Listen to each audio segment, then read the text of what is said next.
আজি মই বডৌঅসম আদিবাসী ছাত্ৰ সন্থাৰ সভাপতি শ্ৰী প্ৰদীপ নাথ দ্ৰৌপদী মুৰ্মু ডাঙৰীয়ানীক ৰাষ্ট্ৰপতি পদৰ বাবে সিলেকশ্যন কৰাৰ কাৰণে আমি আদিবাসীসকলে বহুত আনন্দিত আৰু তেখেতসকলক আমি ধন্যবাদ জ্ঞাপন কৰিছিলোঁ।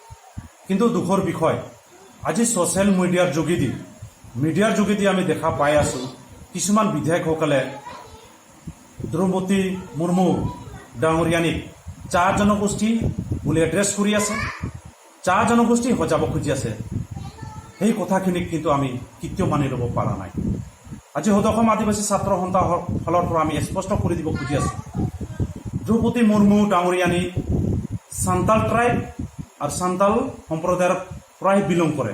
গতিকে তেখেতক সেই বিধায়ীসকলে কেনেকুৱা ইমান সাহস কৰি আছে যে তাইক চাহ জনগোষ্ঠী হ'ব কাৰণে। গতিকে সেই বিধায়কসকলক আমি সুকিয়াই দিব খুজি আছোঁ, কোনোবাৰ যাতে দ্ৰৌপদী মুৰ্মু ডাঙৰীয়ানীক কোনো পধ্যে আপোনালোকে চাহ জনগোষ্ঠী নক'ব। আজি আমি বডৌঅসম আদিবাসী ছাত্ৰ সন্থা আজি এইখিনি কথা কৈ পেলাই আপোনালোকক জ্ঞাত কৰি দিব খুজি আছোঁ। আপোনালোকে সেইখিনি কথা কৈ পেলাই আমাক কি বুজাব খুজি আছে সেইটো আমি কিন্তু অন্তৰেৰে বহুত দুখ পাই আছোঁ।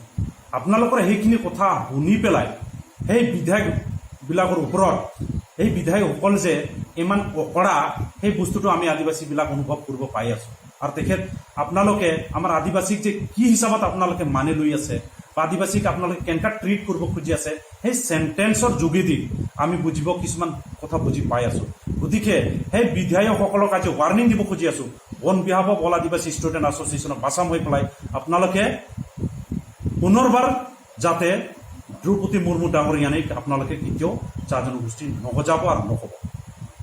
আজি মই বডৌঅসম আদিবাসী ছাত্ৰ সন্থাৰ সভাপতি শ্ৰী প্ৰদীপ নাথ দ্ৰৌপদী মুৰ্মু ডাঙৰীয়ানীক ৰাষ্ট্ৰপতি পদৰ বাবে সিলেকশ্যন কৰাৰ কাৰণে আমি আদিবাসীসকলে বহুত আনন্দিত আৰু তেখেতসকলক আমি ধন্যবাদ জ্ঞাপন কৰিছিলোঁ।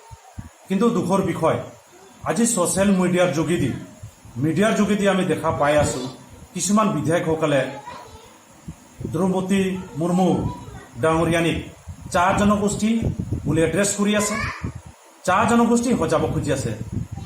সেই কথাখিনিক কিন্তু আমি কেতিয়াও মানি ল'ব পৰা নাই। আজি বডৌঅসম আদিবাসী ছাত্ৰ সন্থাৰ ফালৰ পৰা আমি স্পষ্ট কৰি দিব খুজি আছোঁ, দ্ৰৌপদী মুৰ্মু ডাঙৰীয়ানী সান্তাল ট্ৰাইব আৰু সান্তাল সম্প্ৰদায়ৰ পৰাই বিলং কৰে। গতিকে তেখেতক সেই বিধায়ীসকলে কেনেকুৱা ইমান সাহস কৰি আছে যে তাইক চাহ জনগোষ্ঠী হ'ব কাৰণে। গতিকে সেই বিধায়কসকলক আমি সুকিয়াই দিব খুজি আছোঁ, কোনোবাৰ যাতে দ্ৰৌপদী মুৰ্মু ডাঙৰীয়ানীক কোনো পধ্যে আপোনালোকে চাহ জনগোষ্ঠী নক'ব। আজি আমি বডৌঅসম আদিবাসী ছাত্ৰ সন্থা আজি এইখিনি কথা কৈ পেলাই আপোনালোকক জ্ঞাত কৰি দিব খুজি আছোঁ। আপোনালোকে সেইখিনি কথা কৈ পেলাই আমাক কি বুজাব খুজি আছে সেইটো আমি কিন্তু অন্তৰেৰে বহুত দুখ পাই আছোঁ। আপোনালোকৰ সেইখিনি কথা শুনি পেলাই সেই বিধায়কবিলাকৰ ওপৰত এই বিধায়কসকল যে ইমান অকৰা সেই বস্তুটো আমি আদিবাসীবিলাক অনুভৱ কৰিব পাই আছোঁ। আৰু আপোনালোকে আমাৰ আদিবাসীক যে কি হিচাপত আপোনালোকে মানি লৈ আছে বা আদিবাসীক আপোনালোকে কেনেকৈ ট্ৰিট কৰিব খুজি আছে সেই চেণ্টেন্সৰ যোগেদি আমি বুজিব কিছুমান কথা বুজি পাই আছোঁ। গতিকে সেই বিধায়কসকলক আজি ৱাৰ্ণিং দিব খুজি আছোঁ, অন বিহাফ অফ অল আদিবাসী ষ্টুডেণ্ট এছ'চিয়েশ্যন অফ আছাম হৈ পেলাই আপোনালোকে পুনৰবাৰ যাতে দ্ৰৌপদী মুৰ্মু ডাঙৰীয়ানীক আপোনালোকে কেতিয়াও চাহ জনগোষ্ঠী নসজাব আৰু নক'ব।